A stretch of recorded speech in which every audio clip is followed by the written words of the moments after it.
Hello students. बच्चों, पिछली class के अंदर सुपरपोजिशन रूल क्या होता है इसके बारे में हमने बात करी थी और उस पर बेस्ड कुछ प्रॉब्लम्स को भी हम डिस्कस कर चुके थे।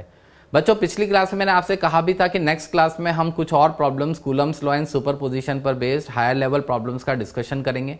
तो आज की क्लास में हम पहले कुछ क्वेश्चंस डिस्कस करेंगे जो कूलम्स लॉ एंड सुपरपोजिशन पर बेस्ड है, और उसके बाद एक टॉपिक स्टार्ट करेंगे इक्विलिब्रियम एंड एसएचएम प्रॉब्लम, जिसमें आपको बताएंगे इक्विलिब्रियम ऑफ चार्ज क्या होता है, equilibrium of system of charge के बारे में बात होती तो क्या कंडीशंस बनती है। तो बच्चों, उसके पहले हम कुछ क्वेश्चन डिस्कस कर लेते हैं Coulomb's law and superposition rule पर बेस्ड। ध्यान से इन क्वेश्चन को आपको समझना है बच्चों, क्योंकि इसके अंदर आपको अपना थोड़ा सा लॉजिक लगाना पड़ेगा, दिमाग लगाना पड़ेगा। क्या है क्वेश्चन, सबसे पहले जरा उसको हम यहाँ देखते हैं। क्वेश्चन ये है कि आप यहाँ जैसे देख पा रहे होंगे, एक स्क्वायर है जिसके डायगनली ऑपोजिट कॉर्नर्स पर दो कैपिटल प्लस क्यू चार्जेस पहले से रखे हुए हैं। आप देख पा रहे होंगे प्लस क्यू चार्जेस यहाँ पर पहले से रखे हैं। स्क्वायर की साइड ए के बराबर है। क्वेश्चन आपसे पूछ रहा है what equal charges should be placed at remaining two vertices such that force on capital plus q charges become zero. आपसे पूछा जा रहा है कि ये जो बचे हुए वर्टिसेस है यहाँ पर क्या चार्ज रखें कि जिसके कारण इन दोनों प्लस क्यू चार्जेस पर फोर्स आपकी क्या हो जाए, जीरो। बच्चों, आपको जो चार्ज यहाँ पर लेकर आना है, आपको न सिर्फ उसका मैग्नीट्यूड बताना है बल्कि साथ के साथ नेचर भी बताना है, क्योंकि जैसे मैं ऑप्शन देख पा रहा हूं, ऑप्शन में अगर आप देखेंगे तो magnitude as well as nature दोनों चीजें यहां पर मेंशन की गई है। प्लस माइनस के साइन है, यानी आपको चार्ज का नेचर भी बताना है और साथ के साथ में उसका मैग्नीट्यूड भी बताना है। अब बच्चों, इस तरह के क्वेश्चन को कैसे किया जाता है जरा ध्यान से सुनिए। सबसे पहले हम इसका डायग्राम यहां पर दिखा देते हैं। ये रहा बच्चों आपका स्क्वायर, जिसकी हर एक साइड ए के बराबर है, और ये दो चार्जेस है जो हमें पहले से क्वेश्चन में दिए गए थे। बच्चों, एक काम करते हैं, इस वाले प्लस क्यू चार्ज पर सारा फोकस ले आते हैं। जो कैलकुलेशन हम इधर से करेंगे वो की वही कैलकुलेशन उधर भी होगी। ये आपने पिछले टर्न पे भी एक क्वेश्चन में सीखा था। अब सबसे पहली बात करते हैं कि यहां पर जो चार्ज लेकर आए उसका नेचर क्या हो। तो बच्चों, सबसे पहले देखो, इस प्लस क्यू चार्ज पर ये वाला प्लस क्यू एक फोर्स लगा रहा है रिपल्सिव इधर की तरफ, जिसको मैंने एफ डैश कहा है। अब ऑब्वियस सी बात है कि अगर मुझे इस प्लस क्यू पर नेट फोर्स जीरो चाहिए तो मुझे इस एफ डैश की ऑपोजिट डायरेक्शन में एक फोर्स चाहिए होगी, और इसकी ऑपोजिट डायरेक्शन में अगर आपको एक फोर्स चाहिए तो 100% आपको यहां पर माइनस क्यू चार्जेस रखने होंगे। नेचर आपका यहां क्लियर हो गया है। यहां नेगेटिव चार्जेस हम रखेंगे। बच्चों, नेगेटिव चार्जेस से हमारी एक्सपेक्टेशन क्या है, ये माइनस क्यू चार्ज इस प्लस क्यू पर एक अट्रैक्टिव फोर्स लगाएगा इधर की तरफ एफ। सिमिलरली ये माइनस क्यू चार्ज जो है ये भी इस प्लस क्यू पर उतने ही मैग्नीट्यूड की अट्रैक्टिव फोर्स लगाएगा एफ। आप दोनों तरफ चेक कर सकते हैं, एफ का मैग्नीट्यूड के capital Q small q by a square के बराबर होगा। अब बच्चों, आगे की बात सुनना, ये एफ और एफ जो है इनके बीच में एंगल कितना बन रहा है, 90 डिग्री का एंगल। तो इनका रिजल्टेंट कितना हो जाएगा, √2f, और वो √2f ठीक बीचों बीच होगा, 45 डिग्री के एंगल पर होगा, यानी अलोंग द डायगनल ये एक्ट कर रहा होगा। बच्चों, अगर √2f along the diagonal act कर रहा है यानी ये f डैश के ठीक ऑपोजिट डायरेक्शन में है, और अब अगर √2f का मैग्नीट्यूड f डैश के बराबर हो जाए तो ऐसे में force on this capital plus Q charge will become zero. और बच्चों, जैसे इधर प्लस क्यू चार्ज पर फोर्स जीरो हो रही है, आप देख लीजिए इधर से भी वही कंडीशन बन रही है। यहां से ये इधर एक f लगाएगा, इधर एक f लगेगा, इधर √2f लगेगा, और इधर जो f डैश लगेगी वो √2f के साथ में बैलेंस हो जाएगी। अब बस हमें मैग्नीट्यूड का इंतजाम करना है बच्चों। तो मैग्नीट्यूड के लिए बहुत सिंपल सी बात है, force on plus q charges will be zero if this F dash is equal to √2 time F. तो अब यहां देख लीजिए एफ डैश का मैग्नीट्यूड क्या लिखेंगे, के Q1 Q2 अपॉन डिस्टेंस का स्क्वायर, तो के क्यू स्क्वायर अपॉन √2a का होल स्क्वायर। डायगनल लेंथ लेंगे ना बच्चों, तो √2a का होल स्क्वायर। यहां √2 की जगह √2 आएगा, f की जगह इन चार्जेस के कारण फोर्स हमें लिखनी है। तो देखो बच्चों, के q small Q upon side length a का स्क्वायर। बच्चों, मैंने आपको पिछले टर्न पे भी बोला था, हम कूलम्स लॉ के ये जो फॉर्मूले इस्तेमाल कर रहे हैं, मैग्नीट्यूड वाला जो रिजल्ट इस्तेमाल करते हैं, इसमें हम चार्ज को विद साइन नहीं लेते हैं। तो आपने देखा यहाँ माइनस क्यू चार्ज है, मगर मैंने चार्ज को साइन के साथ नहीं लिया है क्योंकि मुझे केवल फोर्स का मैग्नीट्यूड बताना है। जैसे ही मैंने डायरेक्शन अट्रैक्टिव इधर दिखा दी है तो अपने आप चार्ज का नेचर उसमें कवर हो गया है। बच्चों, यहां से अगर आप देखेंगे √2a के स्क्वायर को के Q square upon 2a square लिखा जा सकता है, √2 और ये के Q Q by a square. काटापिटी करके देखिए, यहां से आपको स्मॉल क्यू की वैल्यू क्या मिलेगी बच्चों, कैपिटल क्यू बाय 2√2। बच्चों, ध्यान दीजिएगा, यहां से आपको माइनस का साइन नहीं मिलेगा, यहां से तो आपको केवल चार्ज का मैग्नीट्यूड मिलेगा। माइनस का साइन तो हमने लॉजिकली खुद से लगा के दिया है ये समझाने के लिए कि इन रिमेनिंग वर्टिसेस पे आप जो चार्ज जो रखेंगे, एक तो उसका मैग्नीट्यूड क्या होना चाहिए, कैपिटल Q बाई 2√2, और नेचर क्या होना चाहिए, इन चार्जेस से ओपोजिट होना चाहिए, तब कहीं जाकर आपकी इन प्लस Q चार्जेस पे फोर्स 0 हो पाएगी। तो ये सिंपल सी बात अपन को ध्यान में रखनी है बच्चों। ये माइनस का साइन हमें अपने हिसाब से लॉजिक से देखकर खुद लगाना पड़ता है, ये इस तरह से एक्सप्रेशन से निकलकर हमारे सामने नहीं आता है। दूसरी बात बच्चों, क्वेश्चन ने जितनी कंडीशन दी है हमने उतनी फुलफिल करी है। क्वेश्चन ने हमसे क्या कंडीशन मांगी थी कि इन प्लस Q चार्जेस पे फोर्स 0 होना चाहिए, तो अभी इन चार्जेस को रखने के कारण इन प्लस Q चार्जेस पे फोर्स 0 हो रही है। सारे चार्जेस पे फोर्स 0 हो ऐसा हमने कहीं नहीं कहा है, ना ही हमें क्वेश्चन में दिया गया है। तो जिस चार्ज पर फोर्स 0 करने के लिए कहा जाए केवल उसी को कंसीडर करना है। ये चार्ज रखने पर इस वाले पर और इस वाले पर, इन दोनों पर फोर्स आपका 0 हो रहा है।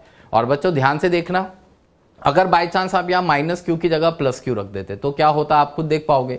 ये F ऐसे नीचे लगता, ये F इधर लगता, √2F F डैश के साथ जुड़ जाता। बच्चों √2F और F डैश अगर साथ में जुड़ेंगे तो फिर वो एक दूसरे को बैलेंस करके फोर्स 0 कैसे कर पाएंगे। तो इसीलिए चार्ज का नेचर ओपोजिट होना हमें खुद से डिसाइड करना पड़ता है। तो थोड़ा सा दिमाग लगाना बच्चों, उससे आप आसानी से बता पाएंगे कि चार्ज का नेचर यहाँ पर क्या होना चाहिए।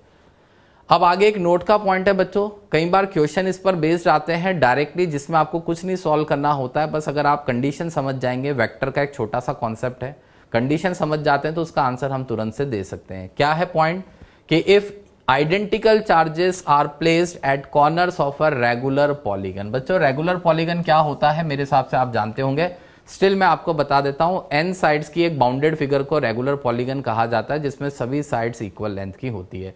n मिनिमम 3 से शुरू होता है, तो 3 इक्वल साइड्स का बाउंडेड फिगर आप जानते हैं इक्विलेटरल ट्राइंगल कहलाता है। n इक्वल टू 4 होता है तो हम उसे स्क्वायर कहते हैं। n इक्वल टू 5 होता है तो हम उसे रेगुलर पेंटागन कहते हैं। n इक्वल टू 6 होता है तो हम उसे रेगुलर हेक्सागन कहते हैं।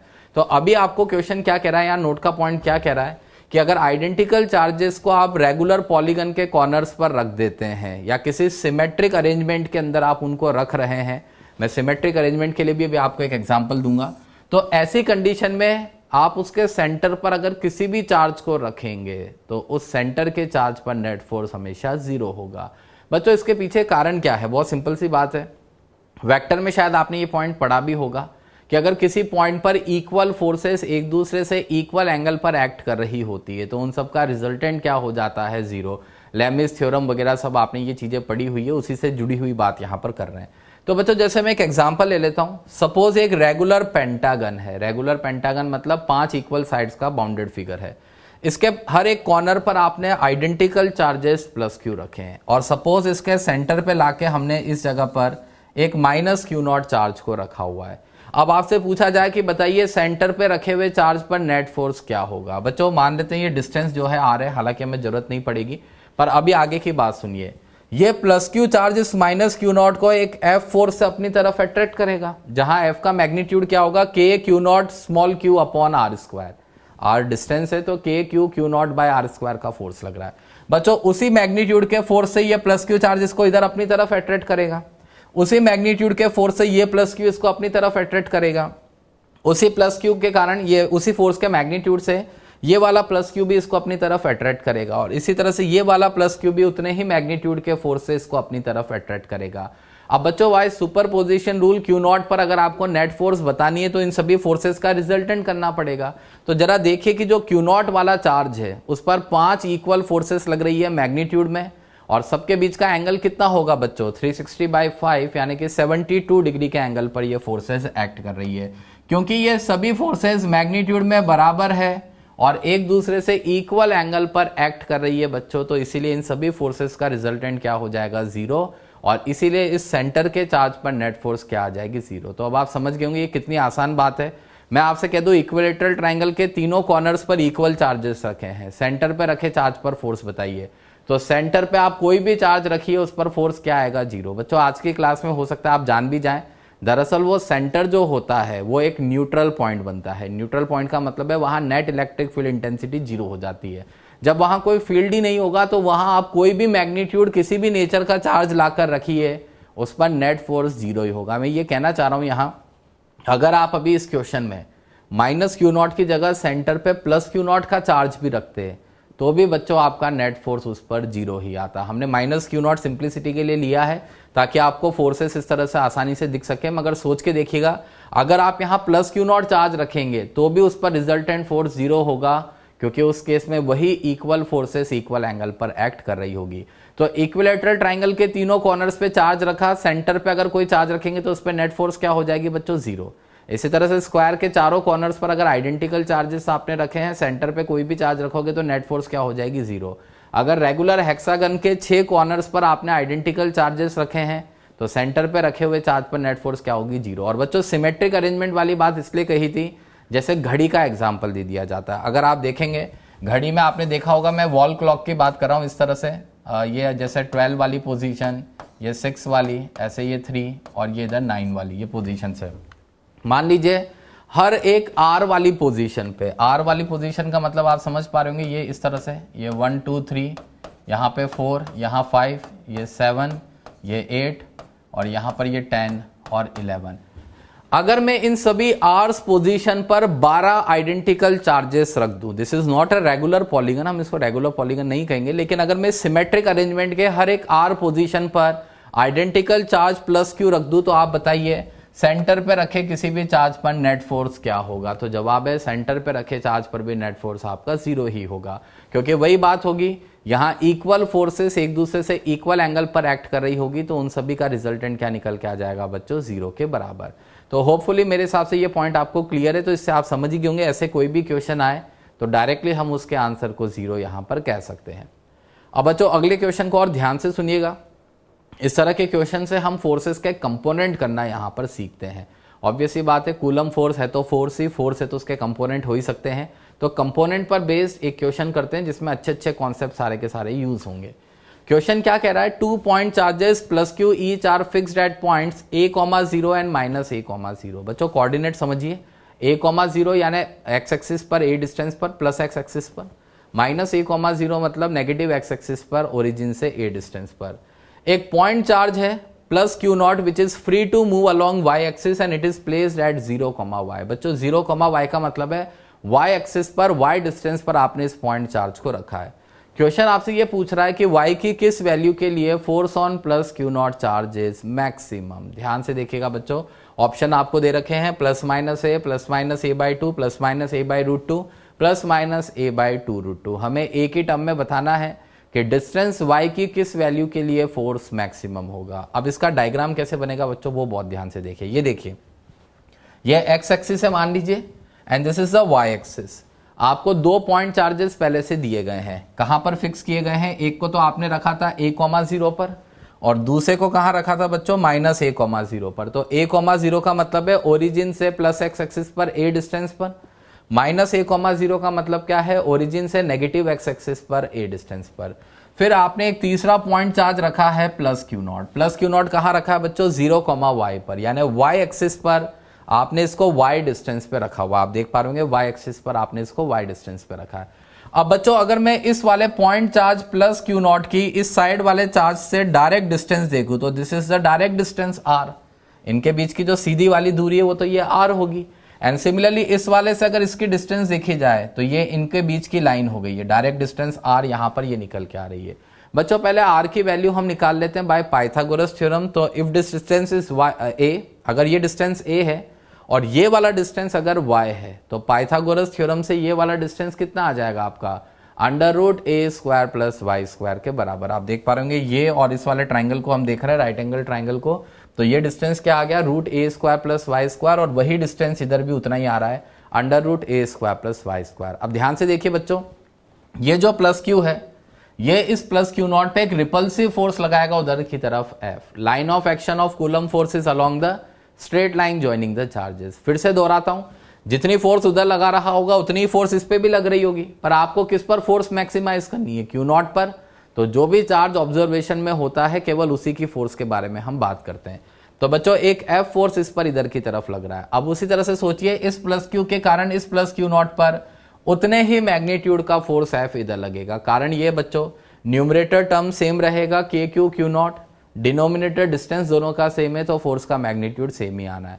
अब ध्यान से देखिए बच्चों, मैंने मान लिया y एक्सिस से let this force is making an angle theta, मैंने ये मान लिया कि y एक्सिस से एक एंगल थीटा बन रहा है। तो बच्चों if this angle is theta तो ये एंगल भी थीटा हो जाएगा, आपके वर्टिकली ऑपोजिट एंगल। अब बहुत ध्यान से सुने, ये जो ट्राइंगल आपको दिख रहा है और ये जो ट्राइंगल आपको दिख रहा है, दोनों राइट एंगल ट्राइंगल जो आपको यहां दिख रहे हैं, ये ट्रिपल एस कॉन्ग्रुएंसी से कॉन्ग्रुएंट प्रूव हो रहे हैं। आप देख पा रहे होंगे ये वाली साइड y कॉमन है, ये डिस्टेंस दोनों का बराबर है, ये दोनों साइड्स की लेंथ बराबर है, ट्रिपल एस लगा दीजिए जो भी आपको सही लगे, ऐसे एस कॉन्ग्रुएंसी, इसको कॉन्ग्रुएंट हम आसानी से प्रूव कर सकते हैं। बच्चों अगर ये कॉन्ग्रुएंट है तो if this angle is theta then this angle also becomes equal to theta, और अगर ये एंगल थीटा है तो इसके कारण ये एंगल भी थीटा हो जाएगा, वर्टिकली ऑपोजिट एंगल। इधर देखिए, इसके कारण ये थीटा हुआ, दोनों ट्राइंगल कॉन्ग्रुएंट होने से ये एंगल थीटा हुआ, इसके थीटा होने से ये वाला एंगल भी थीटा हो गया।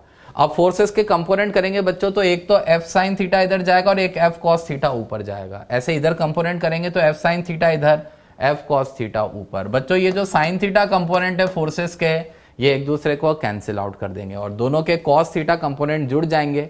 तो finally plus q naught charge पर नेट फोर्स कितना निकल के आ रहा है, 2f cos theta in the plus y direction. अभी हमने प्लस क्यू नॉट लिया हुआ है, तो ये फोर्स कितना आ रहा है, 2f cos थीटा, और डायरेक्शन क्या होगी, अलोंग द y एक्सिस, ये y एक्सिस के अलोंग ही मूव करेगा। अब पहले इस फोर्स का मैग्नीट्यूड बता देते हैं बच्चों। आपने देखा नेट फोर्स क्या आया, 2f cos थीटा, तो 2 की जगह 2, f की बात करी जाए बच्चों तो f आपने क्या कहा है, इस वाले चार्ज के कारण लगने वाले फोर्स को, तो k q naught upon this distance square, तो ये कर दिया बच्चों अपन ने 2k q naught upon under root a square plus y square का होल स्क्वायर। और फिर आगे कॉस थीटा की वैल्यू रखनी है बच्चों, तो किसी भी एक ट्राइंगल में आप देख लीजिए, जैसे इस वाले में देख लेते हैं राइट एंगल ट्राइंगल में, cos theta will be base upon hypotenuse. अगर इसको बेस अपॉन हाइपोटेनस करेंगे तो कॉस थीटा की वैल्यू क्या आ जाएगी बच्चों, y upon under root a square plus y square. Multiply कर दीजिए, यहां से net force q naught charge पर कितना आ गया, 2k q naught y upon a square plus y square की पावर 3/2। सिंपल अप्रोच है आपके सामने, a square plus y square की पावर 3/2, ये नेट फोर्स आ गई है। बच्चों यहां तक भी अगर हम पहुंच जाते हैं तो ये समझ लीजिए आधी से ज्यादा लड़ाई हम जीत चुके हैं। पर अभी हमारा क्वेश्चन कंप्लीट नहीं हुआ है। हमसे क्वेश्चन में क्या पूछा गया था, y की किस वैल्यू के लिए ये फोर्स मैक्सिमम होगी। अभी ये फोर्स वेरिएबल आ रही है ना, y पर डिपेंडेंट। तो अब इसके आगे बच्चों आपको बेसिक मैथ का एक छोटा सा कॉन्सेप्ट याद आ रहा होगा, मैक्सिमा मिनिमा।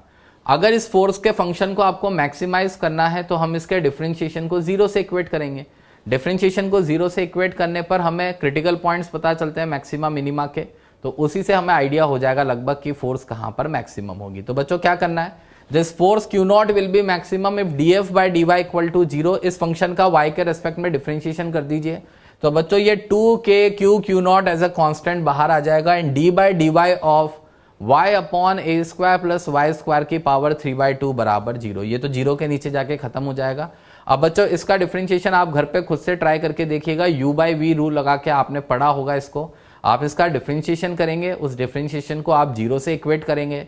जब आप उस डिफरेंशिएशन को 0 से इक्वेट करेंगे तो आपको वहां से y की वैल्यू क्या मिलेगी बच्चों, plus minus a by root 2। तो कुल मिला के y की value plus minus a by root 2 अगर होगी तब कहीं जाकर ये फोर्स मैक्सिमम होगी। मैं आपको एक और टास्क देता हूं होमवर्क के लिए, घर पे करने के लिए।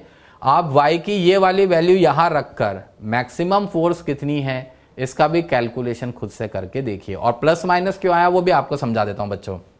y एक्सिस पर ऊपर की तरफ प्लस ए बाई रूट 2 पर भी ये फोर्स मैक्सिमम होगी और नीचे की तरफ माइनस ए बाई रूट 2 पर भी ये फोर्स मैक्सिमम होगी। बच्चों जब आप नीचे चले जाएंगे तो इस तरह से थोड़ा सा बस आपको आइडिया दे देता हूं कि जो नेट फोर्स होगी वो इस डायरेक्शन में ऐसे चली जाएगी। तो y बराबर माइनस ए बाई रूट 2 पर भी फोर्स मैक्सिमम होगी।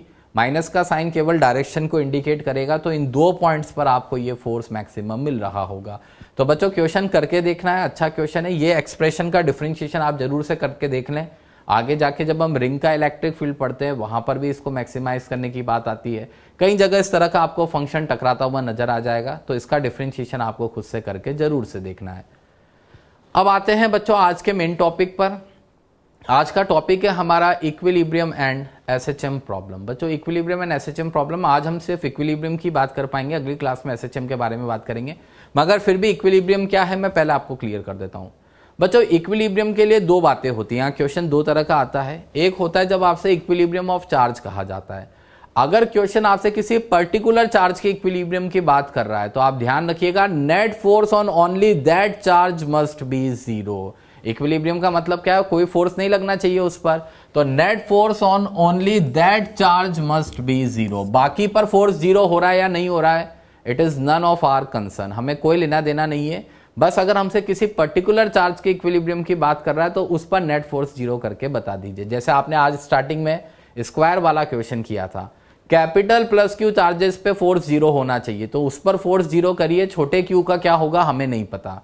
पर कभी कभी क्वेश्चन आपसे कहता है कि सिस्टम के इक्विलिब्रियम की कंडीशन बताइए। बच्चों सिस्टम के इक्विलिब्रियम की जब बात करी जाएगी तो आपको ध्यान रखना है, net force on each and every charge of system must be zero. System में जितने भी चार्जेस मौजूद है सब पर नेट फोर्स क्या होना चाहिए, जीरो। तब हम कह सकते हैं कि सिस्टम ऑफ चार्जेस यहां पर इक्विलिब्रियम में है। तो बच्चों अब इसको समझने के लिए मैं आपको थोड़ा सा आगे का एक पॉइंट समझाने जा रहा हूं। अगला हेडिंग हमारा इसके बाद वही होगा, एक आध लेक्चर के बाद आप इसके बारे में पढ़ेंगे भी सही।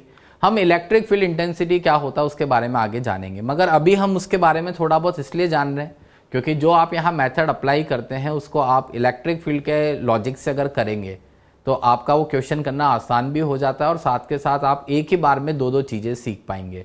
तो क्या है इलेक्ट्रिक फील्ड की बात, उसको मैं स्टार्ट करता हूँ। सबसे पहले एक चीज यहाँ डिफाइन कर रहे हैं हम, एक पॉइंट के बारे में बात करें जिसको क्या कहा जा रहा है बच्चों, न्यूट्रल पॉइंट। न्यूट्रल पॉइंट क्या होता है, न्यूट्रल पॉइंट वो पॉइंट है where net electric field intensity is zero. एक ऐसा पॉइंट जहां नेट इलेक्ट्रिक फील्ड इंटेंसिटी क्या है, जीरो। बच्चों अगर कहीं पर इलेक्ट्रिक फील्ड ही प्रेजेंट नहीं है तो वहां पर लाकर आप किसी भी मैग्नीट्यूड का किसी भी नेचर का चार्ज रख दीजिए, उस पर फोर्स क्या होगा, जीरो। और अगर उस चार्ज पर फोर्स जीरो है तो हम कह सकते हैं कि that charge is in equilibrium. कहने का मतलब वही है, अगर आप ग्रेविटी फ्री स्पेस में कहीं पर चले गए तो वहां आप किसी भी मास के पार्टिकल को ले जाइए, उसका वेट mg क्या आएगा, जीरो। क्यों, क्योंकि जब वहां g इफेक्टिव भी जीरो हो गया है तो भले मास कुछ भी हो वेट आपको ऑब्जर्व नहीं होगा। तो वही कंडीशन हम यहाँ यूज करेंगे। अब बच्चों इलेक्ट्रिक फील्ड का कुछ बेसिक आइडिया आपको दे देता हूँ। सपोज ये कोई एक कैपिटल प्लस क्यू चार्ज है, इसको आगे जाके हम सोर्स चार्ज कहेंगे। इससे r डिस्टेंस पर एक पॉइंट p है, तो इस r डिस्टेंस पर पॉइंट p पर इसके कारण जो इलेक्ट्रिक फील्ड बनता है that is equal to K q by R square. Electric field का मैग्नीट्यूड क्या होता है बच्चों, के क्यू बाय आर स्क्वायर के बराबर। आपने थोड़ा बहुत ग्रेविटेशन में ये नाम सुना ही है, आपने वहां ग्रेविटेशनल फील्ड इंटेंसिटी निकाली होगी minus G M by R square, तो उसी तरह से यहाँ K q by R square का फील्ड है। बच्चों पॉजिटिव चार्ज का जो फील्ड होता है किसी पॉइंट पी पर that is away from charge. Positive charge जो है उससे पॉइंट पी को मिलाने वाली लाइन पर चार्ज से दूर की ओर हम उसके इलेक्ट्रिक फील्ड को दिखाते। तो आप देख पा रहे होंगे अलोंग द लाइन ही दिखाना है, along the line joining the charge ही आपको इलेक्ट्रिक फील्ड दिखाना है, मगर डायरेक्शन किधर दिखाएंगे, अवे फ्रॉम चार्ज। अब बच्चों आगे की बात सुनना, ये भी आगे आपको बताएंगे कि किसी भी चार्ज पर जो फोर्स लगती है वो होता है F equal to q E P vector. इसका मतलब Q इज द चार्ज जो आपने उस पॉइंट पर रखा है and EP is the electric field intensity. तो बच्चों एक बार बताओ, अगर मैं यहाँ एक प्लस क्यू चार्ज ला के रखता हूँ तो आगे वेक्टर नोटेशन से आप देख पाएंगे F वेक्टर की डायरेक्शन E वेक्टर की डायरेक्शन होगी, क्योंकि प्लस क्यू चार्ज यहाँ विद साइन रखेंगे। वेक्टर इक्वेशन में हम चार्ज को विद साइन रखते हैं, तो यहाँ प्लस क्यू चार्ज को अगर विद साइन रखेंगे तो प्लस क्यू चार्ज पे फोर्स लगता है इलेक्ट्रिक फील्ड की डायरेक्शन में। ये भी आगे की बात है, मैं बस आपको ये बता रहा हूं कि कहीं ना कहीं कूलम फोर्स का रूट कॉज इलेक्ट्रिक फील्ड ही था। ये देखिए बच्चों, यहां आपने प्लस क्यू चार्ज रखा तो इस पे फोर्स क्या लगेगा, in the direction of electric field. Magnitude क्या होगा, F equal to q E, तो Q की जगह Q, E की जगह के क्यू बाय आर स्क्वायर रखते हैं बच्चों। तो F का मैग्नीट्यूड क्या आ रहा है, K q small q by R square. अब जरा आप कूलम्स लॉ लगा के देखिए, अगर आप इन दोनों चार्जेस के बीच में कूलम्स लॉ लगाते तो भी तो क्या आपका फोर्स का मैग्नीट्यूड यही के क्यू बाय आर स्क्वायर ही आता। जवाब है हाँ। तो इसीलिए मैंने आपको पहले भी कहा था कि कूलम्बिक फोर्स का रूट कॉज इलेक्ट्रिक फील्ड ही होता है।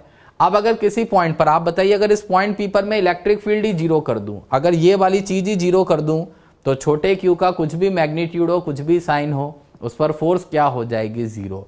तो बच्चों अब हमारा टारगेट क्या होगा, हमें न्यूट्रल पॉइंट लोकेट करना होगा।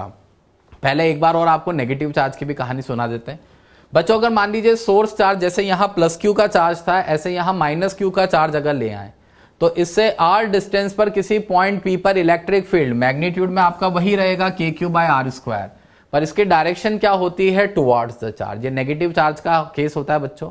आपको क्या ध्यान रखना है, पॉजिटिव चार्ज का फील्ड होता है away from charge, negative charge का फील्ड होता है towards the charge, magnitude same रहता है KQ/r² अगर डिस्टेंस r है तो।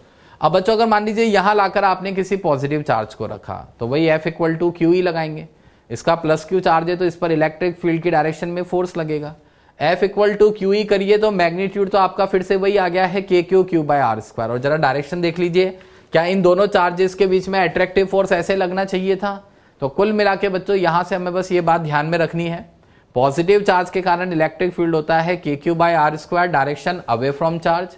नेगेटिव चार्ज के कारण इलेक्ट्रिक फील्ड होता है r डिस्टेंस पर KQ/r², मैग्नीट्यूड में साइन नहीं लेना है, बस डायरेक्शन क्या दिखा देंगे, टुवर्ड्स द चार्ज। पॉजिटिव का field away from charge, negative का टुवर्ड्स द चार्ज, इसी में साइन कवर हो गया है, मैग्नीट्यूड अपना वही KQ/r² बना रहेगा। अब आगे की बात बच्चों वही देखिए, अगर F = QEP होता है और अगर आप यहाँ EP को ही 0 कर दें तो वही बात आ जाएगी, net force on any charge. Any charge इसलिए कह रहे हैं किसी भी मैग्नीट्यूड, किसी भी नेचर का चार्ज हो, इस पॉइंट P पर रखे हुए किसी भी चार्ज पर नेट फोर्स क्या होगा, 0। और अगर उस चार्ज पर नेट फोर्स 0 है तो आप कह सकते हैं इसका मतलब that charge is in equilibrium, क्योंकि चार्ज की इक्विलिब्रियम की शर्त क्या थी, net force on only that charge must be 0। तो अब बच्चों जो क्वेश्चन मैं आपको यहाँ डिस्कस करने जा रहा हूँ आगे, इसको बहुत ध्यान से सुनिएगा, समझिएगा, एक ही बार में अपन को कॉन्सेप्ट को बहुत अच्छे से क्लियर कर लेना है। क्वेश्चन क्या है, एक आपको दो चार्जेस यहाँ दिए हुए हैं +4e एंड +9e, जिनके बीच का सेपरेशन क्या है बच्चों, 20 सेंटीमीटर। क्वेश्चन आपसे कह रहा है where should a third charge be place such that it remains in equilibrium. बच्चों आप एक बार क्वेश्चन पढ़ के बताओ किसके इक्विलिब्रियम की बात हो रही है, इन चार्जेस के इक्विलिब्रियम की बात हो रही है या तीसरे वाले चार्ज जिसको आप लेकर आ रहे हैं उसके इक्विलिब्रियम की बात हो रही है। तो आप समझ पा रहे होंगे, आप जिस थर्ड चार्ज को लेकर आ रहे हैं उसके इक्विलिब्रियम की बात हो रही है, तो ऐसे में उस थर्ड चार्ज को लाकर कहां रखें, सिंपल सा जवाब है सिस्टम के न्यूट्रल पॉइंट पर रख दीजिए। अगर आप यहां न्यूट्रल पॉइंट लोकेट कर लेते हैं, यानी वो पॉइंट जहां इलेक्ट्रिक फील्ड इंटेंसिटी 0 है, तो वहां लाकर आप किसी भी चार्ज को रखिए, खुद वो चार्ज इक्विलिब्रियम में ही रहेगा क्योंकि उस पर कोई फोर्स नहीं लगेगा। तो बच्चों इसके लिए मैं आपको एक बहुत ही कंसेप्चुअल पॉइंट यहां बताने जा रहा हूं, उसको ध्यान से सुने और समझे। In case of like charges, जैसा आपको दिख रहा होगा, लाइक चार्जेस का मतलब आप समझते हैं सेम नेचर के चार्जेस।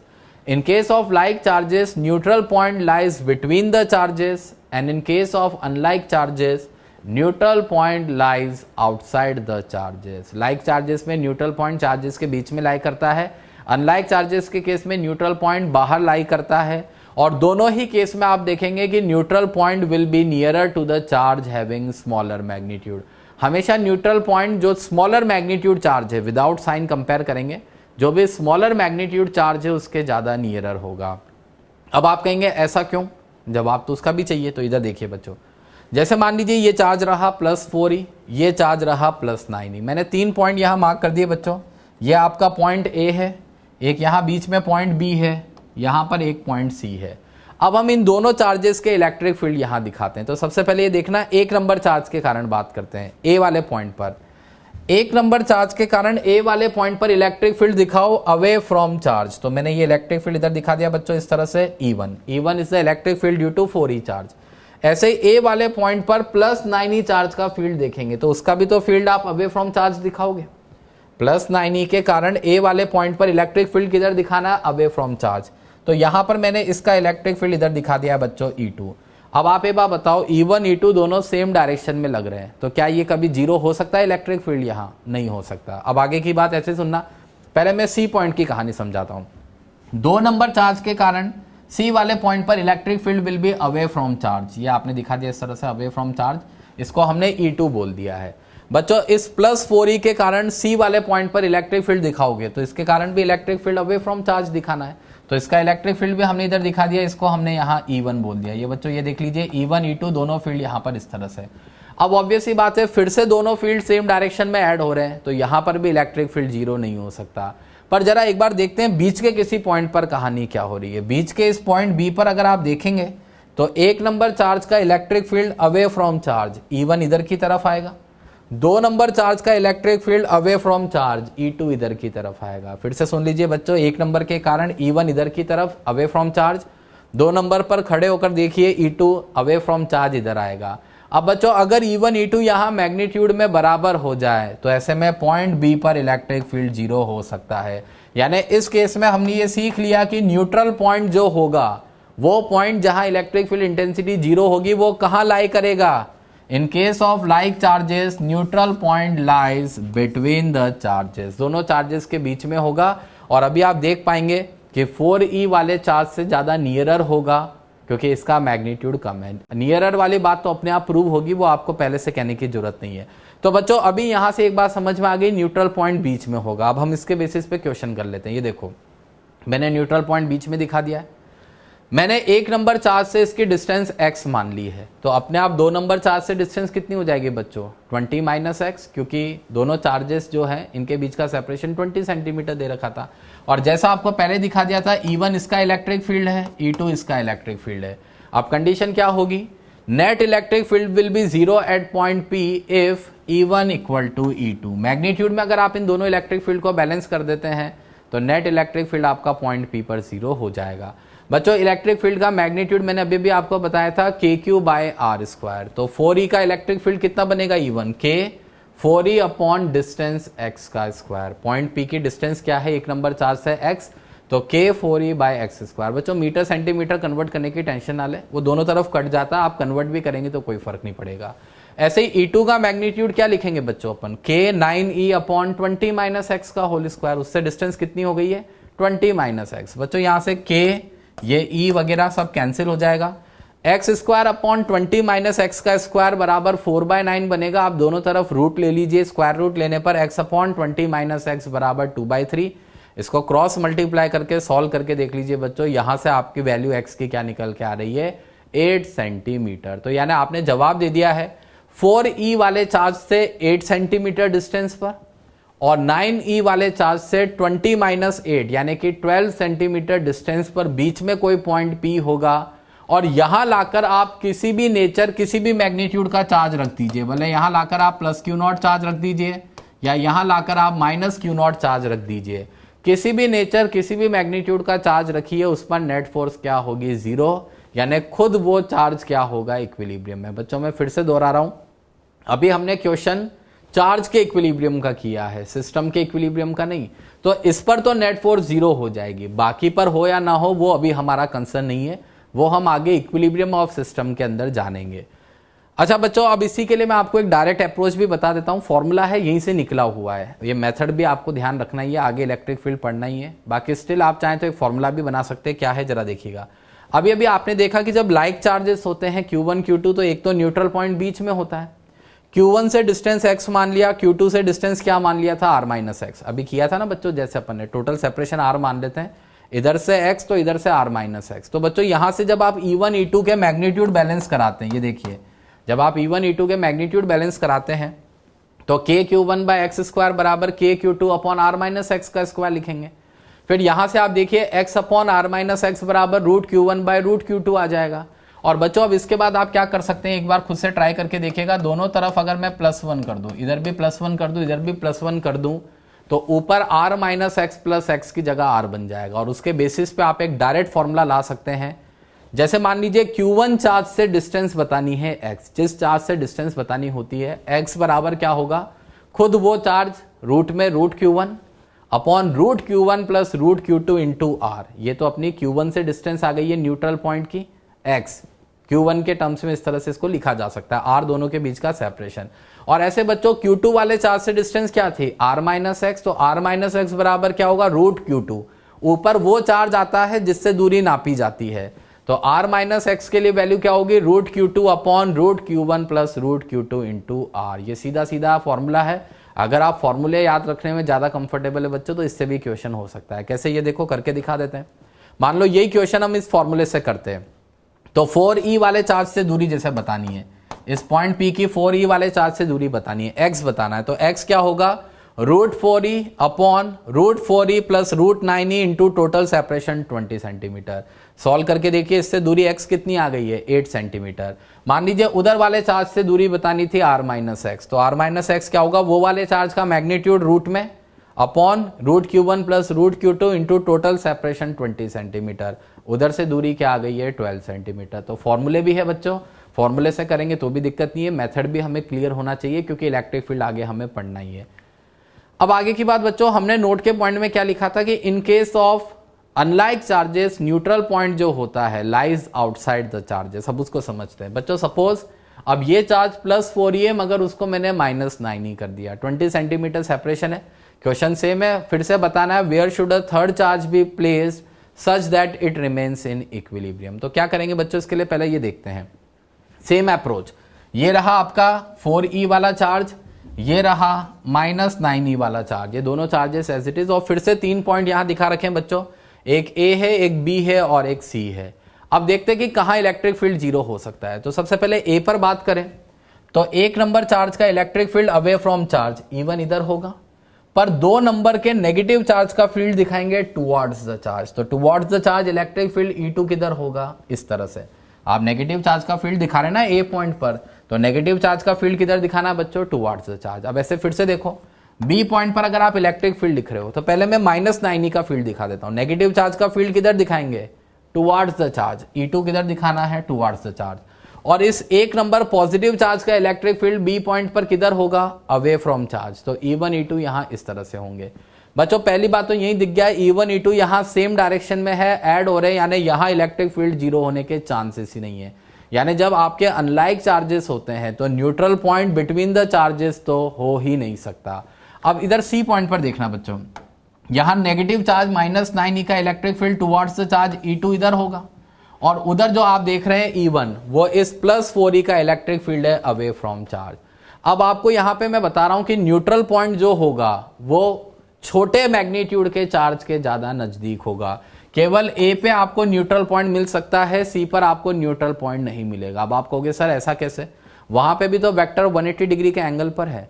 बच्चों नो डाउट वहां वेक्टर 180 डिग्री के एंगल पर है, पर समस्या क्या है, इस चार्ज का मैग्नीट्यूड ज्यादा है, आपने इससे डिस्टेंस कम लिया है। तो नतीजा ये होगा कि E2 का इलेक्ट्रिक फील्ड बहुत ज्यादा होगा। इसका मैग्नीट्यूड न्यूमरेटर भी ज्यादा है, डिनोमिनेटर कम है, तो E2 बहुत ज्यादा होगा।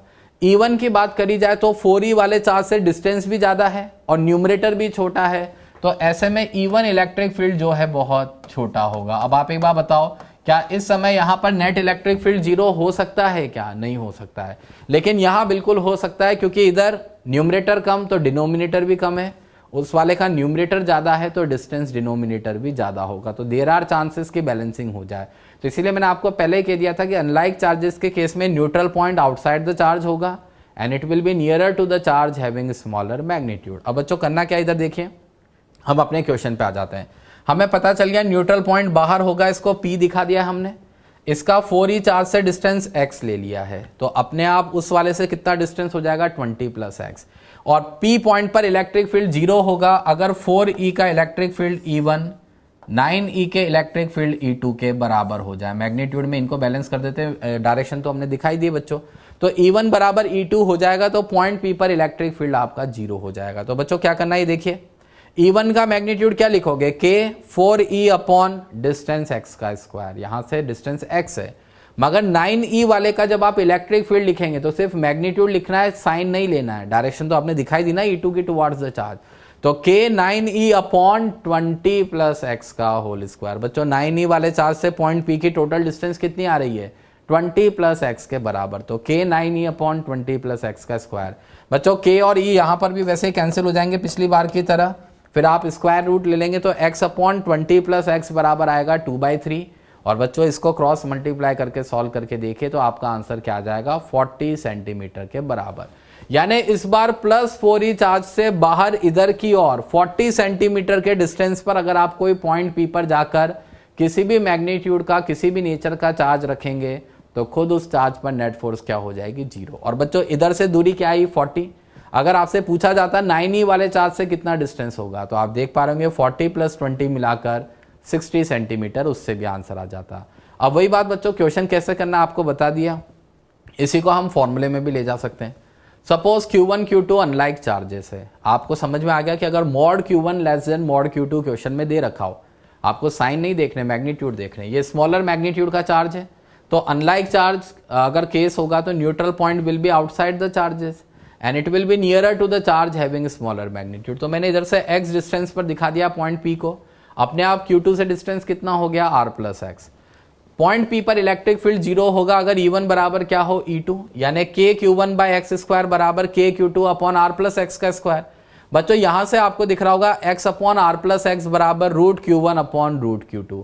अब इस बार बच्चों आपको क्या करना है, इसको रिवर्स करिए और दोनों तरफ -1 करके देखिए। पिछली बार जैसे +1 किया था, इस बार पलट के दोनों तरफ जब आप -1 करेंगे तो अब इस बार आपकी Q1 चार्ज से डिस्टेंस x कितनी आ जाएगी, रूट Q1 चार्ज खुद, लेकिन नीचे root Q2 minus root Q1, Q2 greater than Q1 है तो root Q2 minus root Q1 into total distance r। और ऐसे दूसरे वाले चार्ज से डिस्टेंस निकालनी अगर r प्लस एक्स, तो आपका फॉर्मूला क्या बनेगा, r प्लस एक्स बराबर root Q2 upon root Q2 minus root Q1 into total distance r। बच्चों डायरेक्ट फॉर्मूला है, आप चाहें तो इसका भी इस्तेमाल करके देख सकते हैं। फॉर्मूले से करके देखते हैं इस क्वेश्चन को।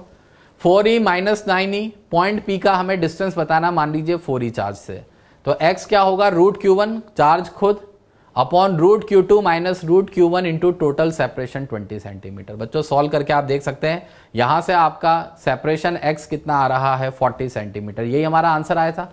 मान लीजिए 9e चार्ज से दूरी पूछी जाए तो r प्लस एक्स निकालना, यानी तो क्या लिखेंगे, रूट Q2 खुद वो चार्ज विदाउट साइन है ना, और नीचे root Q2 minus root Q1 करना है इंटू टोटल सेपरेशन r। आप करके देख लीजिए, यहां से आपका यही सेपरेशन 60 सेंटीमीटर निकल के आ रहा है। तो बच्चों जब भी इस तरह के क्वेश्चन आए, आप इस तरह से इन क्वेश्चंस को कर सकते हैं। आपको मैंने बता दिया, न्यूट्रल पॉइंट का कॉन्सेप्ट हमें बिल्कुल क्लियर होना चाहिए। लाइक चार्जेस के केस में जो न्यूट्रल पॉइंट होता है वो आपका दोनों चार्जेस के बीच में लाइक करता है, and it is nearer to the charge having smaller magnitude. Unlike charges के केस में बात करी जाए तो न्यूट्रल पॉइंट आपका आउटसाइड द चार्जेस लाई करता है, and again it is nearer to the charge having smaller magnitude.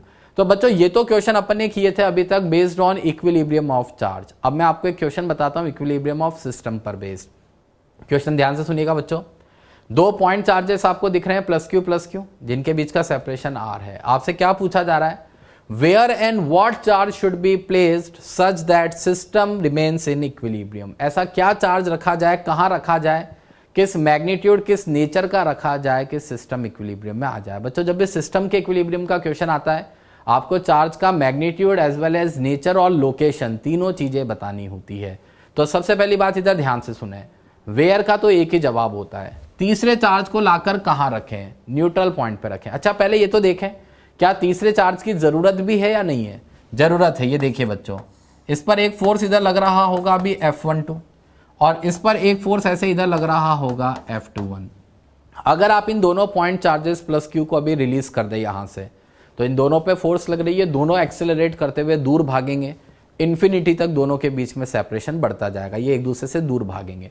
हम कुछ ऐसा चमत्कार करना चाह रहे हैं कि दो प्लस क्यू चार्जेस को पकड़ के रखो 2 मिनट, बीच में मैं कुछ चार्ज रखूंगा ऐसा मैग्नीट्यूड ऐसे नेचर का कि उसके बाद आप तीनों चार्जेस को फ्री छोड़ दीजिए, वो अपनी जगह से मूव नहीं करेंगे, तब हम कहेंगे कि सिस्टम इज इन इक्विलिब्रियम। तो बच्चों पहली बात आप समझ गए कि जिस तीसरे चार्ज को लेकर आएंगे खुद उस पर भी तो नेट फोर्स 0 चाहिए, तो उसको लाकर कहां रखें, सिस्टम के न्यूट्रल पॉइंट पे, क्योंकि तीसरे चार्ज को लाकर अगर आप सिस्टम के न्यूट्रल पॉइंट पे रखेंगे तो खुद उस चार्ज पर नेट फोर्स क्या हो जाएगी, 0।